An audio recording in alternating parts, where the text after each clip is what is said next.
Hi guys, so nandito ulit ako sa Tampisawan Nature Camp dito sa Tanay, medyo maraming tao. Ito yung setup namin, medyo magulo na. May mga plastic pa, umulan kasi kagabi. Ayan, so papakita ko lang sa inyo yung mga basic, no? Mga basic na bagay na kailangan. Hindi naman kailangan na mamahalin. Kasi karamihan ng gamit namin is galing lang din sa bahay. So, mag-start tayo sa tent. Yan, tent. May mga upuan kami. Tapos nandun yung table namin na maliit lang. Pasensya na, magulo na kasi kahapon pa kami dito. Itong table na to, nirent namin. Yan. So, may mga food din kami dyan, alcohol. May dalawa kaming box. Sorry, ang dumi ng kuko ko, diba? Ito yung lalagyan ng mga food. Nandiyan na, sama-sama na lahat, no? Tapos, may isa pa kaming box. Yan. Andyan naman yung mga utensils, yung mga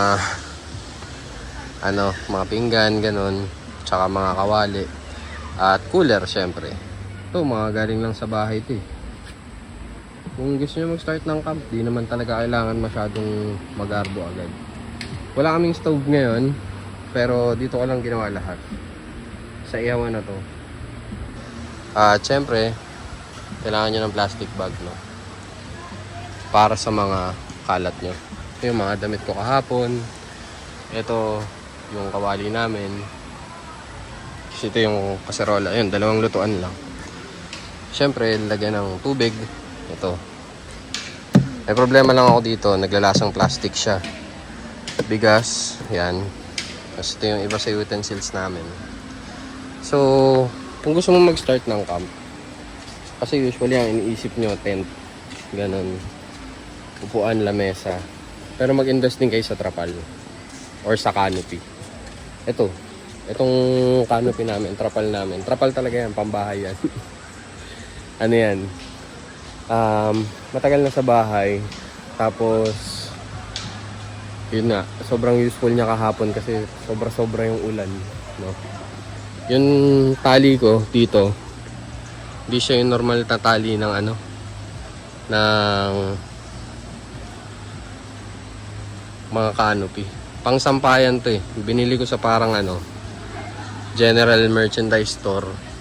Yung parang 888 pas mga Divisoria, ayan. So solid yan. So pinahiram lang din ako ng campsite nung mga maiksing tali. Mahaba kasi masyado yung tali ko. Ayan, medyo manipis yan.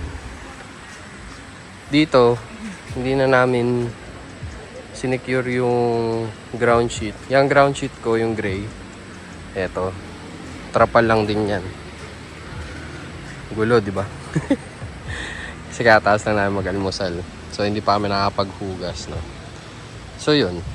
Gusto ko lang sabihin na hindi lang puro tent, hindi lang puro chair, hindi lang puro table, ganun. Hindi lang lutuan. Importante talaga yung canopy. Lalo na ngayon, maulan. At maghanap kayo ng maayos talaga na canopy. Kami, gusto namin malawak yung sakop ng canopy or trapal. Kaya nag-end up kami sa ganito, no? Ang downside lang nito, pag yung camp na pupuntahan nyo, walang masyadong puno na kagaya nito. Yan. Hindi mo siya masa-setup ng maayos. Kaya nag-iisip din akong maghanap ng canopy na na portable. Yung hindi kailangan ng mga ganyan, tatalian na puno. Sa loob, meron lang kaming ito, maliliit na unan lang sa sasakyan yan eh. Tapos ground sheet, tent, tsaka comforter. Yung comforter na yung pinaka namin. Siyempre, minsan maghahangad ka ng mga airbed. Try mo muna, no? Try mo muna yung mga simpleng bagay or simpleng gamit muna. Para alam mo din sa sarili mo. Minsan kasi baka mag-overbuy ka kasi hindi mo naman pala kailangan, no? Etong mga tent na to, ayan. Dito yan sa campsite. Pero, ang ano kasi niyan, double layer siya. Pero pag nababad kasi siya sa ulan, tatagos talaga yung tubig doon. Kaya, kailangan mo talaga ng canopy. So, marami kasi ako nakikita na nagtatanong, ano ba talagang parang mahalaga o nang bilhin? Ako, ang naisip ko noon is paggabi, ilaw, at yun, ilaw, mga upuan, yan yung mga nasa unang isip ko noon. Pero na-realize ko, sobrang importante ng canopy. Nakakatatlong camping pa lang naman ako. At yun, doon ko siya na patunayan na sobrang kailangan. Lalo na kahapon, pagdating namin dito, kaya hindi ako nakapag-vlog. Sobra yung ulan. As in. Sobrang lambot ng lupa ngayon. Ayan. Lambot niyan. Ito, yung pagkakatali ko dito, ganyan siya. 4 na corner. Tapos doon, isa sa gitna doon. Ayan o, kung makikita nyo. Tapos dito. Ayan. Tinalian ko lang to dito ng manipis na tali. Para lumundo. Para pag umulan, yung tubig, rekta lang dito. Hindi siya naiipon. Yun, may mga style din ng pagtali ng canopy. So, itong katabi namin, ayan o. Meron sila nung parang ordinaryong canopy. Pero kasi sa amin di mag-work yun kasi medyo marami kaming gamit at marami kaming kailangan. Aray. Ayan, ayun din yung ilog. Ayan, mamaya maliligo kami dyan.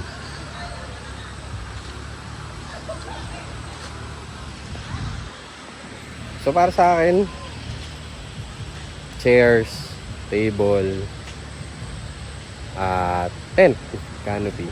Yan. Sa akin yung mga aesthetic. I-try nyo muna. Mag-camp. Tapos, malalaman nyo yan. O gusto nyo, mag-try muna kayo ng campsite na may mga nagpaparenta ng gamit para alam nyo sa sarili nyo kung ano yung bibili nyo. Hindi yung bigla kayo mag-Shopee, Lazada. Nasa inyo naman yan kung may budget kayo. Pero again, para hindi lang mag-overbuy, di ba? Hindi naman masamang mag-try muna bago bumili ng sarili mo. Kami, ang nauna lang talaga namin, table, chair, tent. Tapos yung iba galing na sa bahay, yung mga trapal.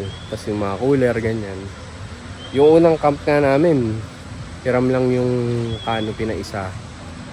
Tapos, hiram lang din yung stove.